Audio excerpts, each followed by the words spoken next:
Hey, what's going on, guys? TalkNorwichCity here, back for my match review of the Burton game. I've just this minute got home. It is Saturday evening, a 0-0 draw with Burton. Surprisingly moves us up to 13th in the table.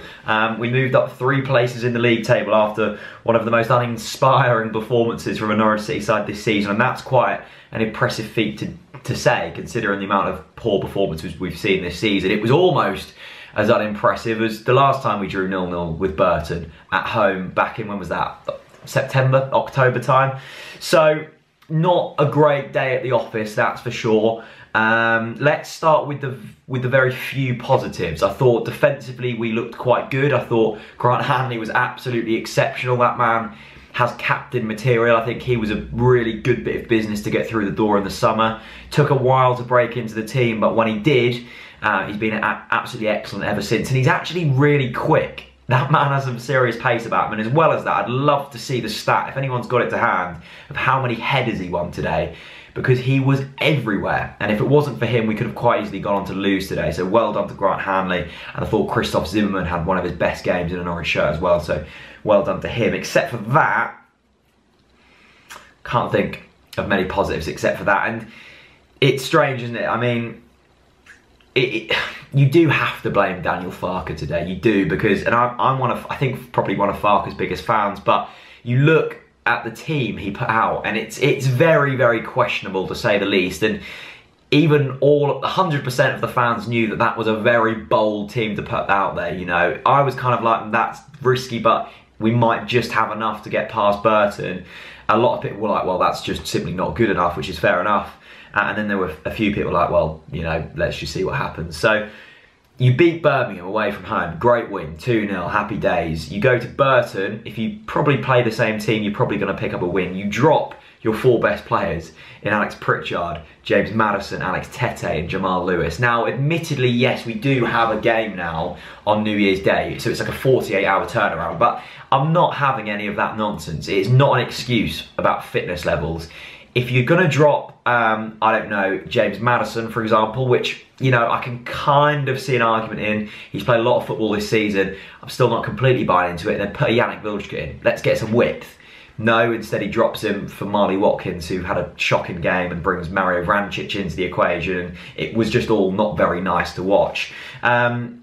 Pritchard, you know, play him. It's as simple as that. Alex Tete, play him. Alex Tete pretty much ended up playing a whole game in the end, which wasn't Farke's fault that Harrison Reed got injured. But you don't change a winning team. And yes, Farke knows that that we've got a game in 2 days' time, but he hasn't had a problem training them twice a day all season. So I'm not buying into that excuse whatsoever. And the blame does have to come down to Daniel Farke today. And I know that there's deeper lying issues at this football club. And I know that very well because my Twitter notifications haven't been a happy place tonight ever since I posted the picture of me, Charles and Delia. Delia was in the pub, as she was last season. She seems to really enjoy the beach pub in Burton. And she was having good, honest chats with fans. And I thought that's what people wanted from the board, to have a bit of, you know, transparency. But instead, apparently, I was cozying up with Delia. What actually happened was Delia was there. She came over, well, she didn't come over to us to have a chat. She walked over, I said, hello, Delia.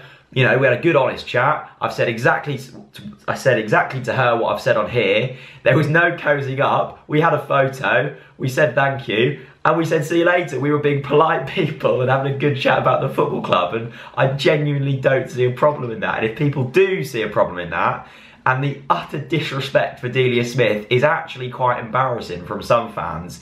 She's invested all of her money into this football club.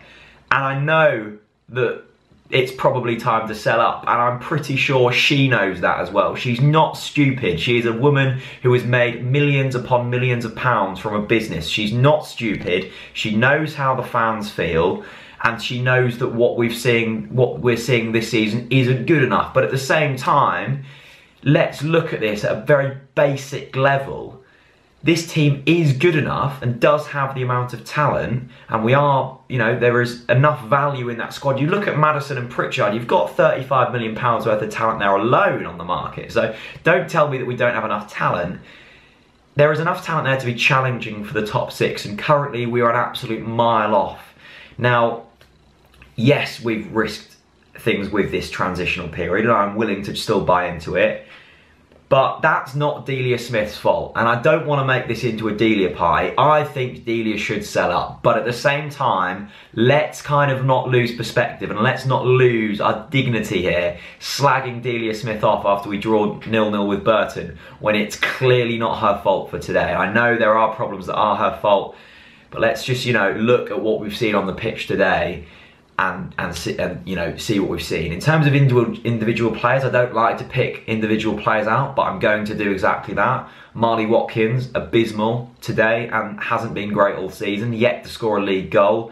Nelson Oliveira, average at best. Can't remember him having a shot, can't really remember him contributing much to play. If things aren't going his way, he's very, very slow to try and get involved. Or maybe he tries to get involved in the game too much because he drops so deep, and he seems, I'm not sure if it's a lack of information being told to him from Daniel Farke in terms of where he needs to be as a lone striker, or if it's him just wanting the ball too much. Either way, he wasn't good enough today. And Mario Vrancic, look, he's average. It's as simple as that. He's not good enough for this league. I don't think so. So that's that. 0-0 with Burton. Millwall up next, and it mounts huge, huge pressure on Millwall because there's not going to be many fans turning up to Carrow Road, you know, pumped and enthusiastic. As soon as the smallest thing doesn't go our way, there is going to be people on our backs, and that is completely created by us, completely created by today's team selection, and completely created by the complete inability to kill off matches that we should be killing off this season. So that's that. I'm regurgitating the same things I have done all season. No width, a lack of endeavour going forwards. At least today we looked defensively sound, but let's not forget Burton have hardly scored any goals this season and have lost their last 8 league matches. So, you know, it's worth putting that in the mixture as well. Tactics off the pace, and yeah, at least the atmosphere was good. I had a good day. I did enjoy the day. So thank you for watching this. Thank you for watching the Matchday Experience. If you haven't already, go and check that out. We also uploaded a podcast yesterday, so if you want something to listen to over the new year, then listen to that. It's been an interesting 2017, hasn't it? This is probably going to be my last video of 2017. It's Millwall up next. I will be there, and I will see you in 2018. Have a lovely new year. For everyone who's enjoyed these videos, haven't enjoyed these videos, agree with me, disagree with me, I hope we're all kind of reaching for a common goal here in just wanting Norwich City to succeed. So thanks for watching the videos throughout this year. Let's hope 2018 is a slightly happier one for Norwich.